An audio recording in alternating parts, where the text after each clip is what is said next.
and tracking, excuse me, which is basically tracking the ball is just getting multiple hats to the ball. You know, when the ball carrier has the ball, we want at least like 5 people, 6 people around them. So in case one person misses, you know, somebody else can come and clean it up. Did you guys kind of meet as a group or anything, or is there like, when something like that happens, where it's, if you miss that, somebody else is kind of protecting you, or you kind of recovering from that? Did you meet and have like a goal in mind? As soon as Coach just got here in January, you know, he emphasized tackling and tracking. Tackling and tracking, excuse me. He emphasized that. I mean, that's the first thing that came out of his mouth, you know, when he got here. You know, and we all just bought in. For you, especially, this has been a pretty good year. Aside from, one that I'm seeing, but this, in numbers wise, it's been a good year. Did you have a goal in mind of something that you wanted to do better this season, or did you have, a set of incentives that kind of helped you to get to where you are right now? I just wanted to show people I can play, you know. I just wanted to, get my name out there. Every DB, wants to be that All-American, first team. And that was those were my goals and aspirations, So I just tried every day, competed every game, and see where that takes us. There has to have been like something else, because it's been such a, a drastic change. And I know you mentioned tackling and everything like that, but what was the thing that's changed the most? I mean, it's all clicking at the right time. I mean, we're also a family too. We're also a brotherhood. When we say I got your back. When we say that pregame or, in the locker room, it actually means something this year. When, say Marquise comes up to me and says, I got your back, and I tell him I got his back, we actually mean that. So you say if I do something wrong, I know that Marquise is going to pick me up, and vice versa, so.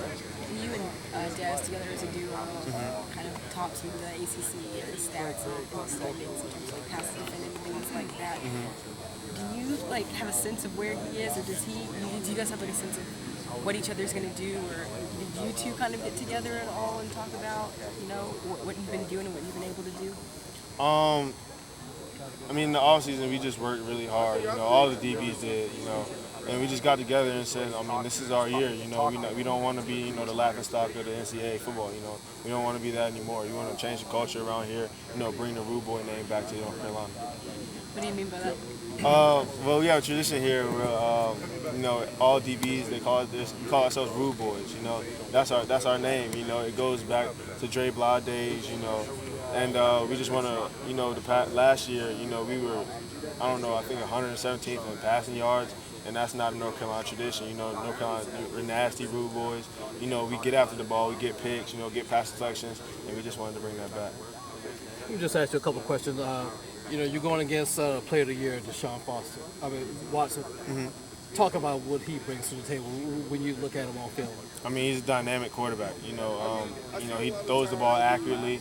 His downfield, he has a lot of downfield threats. He placed the ball in places that a lot of quarterbacks can't throw, to the field. So he's definitely a test, but we're ready for him.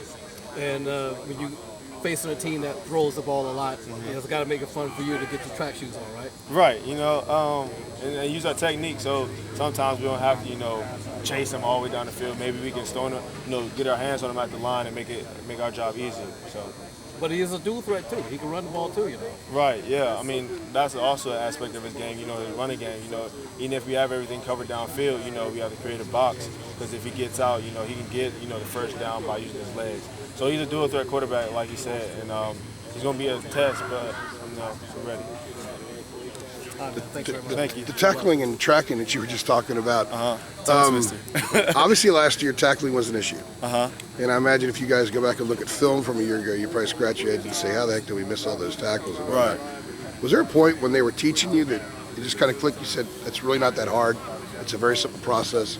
We just got to do it." Well, in training camp, I know we emphasize tackling, and before every practice, and even into the season, and even still now, we do tackling, before the practice starts. We get on the pad, get like a scout team guy, and we just work on fundamentals of tackling, eyes up, head up, wrap your arms, So we work on that every day, so it just becomes like second nature. Everybody, when they get to college, at this point, you play high school football, you think you know how to tackle. What was it that you learned here that made you a much better tackler, that was sort of just a simple thing that you didn't really, you kind of realized, well, that wasn't really very difficult to learn? I think it's just, I think it was just muscle memory. I don't think we learned anything new. I think it's just, repetition of, practicing tackling every day in practice. That helps us out a lot. And also getting multiple hats to the ball too. If you get a lot of guys to the ball, maybe maybe one person will miss the tackle, but it'll go unnoticed because somebody's right there to clean it up. How much we talked a lot about scheme back in August and early September because you guys are in the 4-3 base now. How much does the scheme also help? Not just with you guys, but runners are slowed up more because there's more hands on, there's more bodies near them up front to give you guys more time to make your plays. Right. I mean, it's a different scheme. It helps a lot. And we trust in what Coach Chisholm has for us. And we just play the defense called and play to our best ability. One of the strengths of this team, Coach Fedor talks about every week at the press conferences about how you guys are just staying on a narrow path. It's every week is the same. Have you noticed anything different this week because of what you're playing for, or is it just business as usual? No, sir. It's business as usual. We do the same thing every week. We practice the same way every week. We come out to practice. Practice our hardest. And get ready for our next opponent, which is Clemson. Thanks, Doug.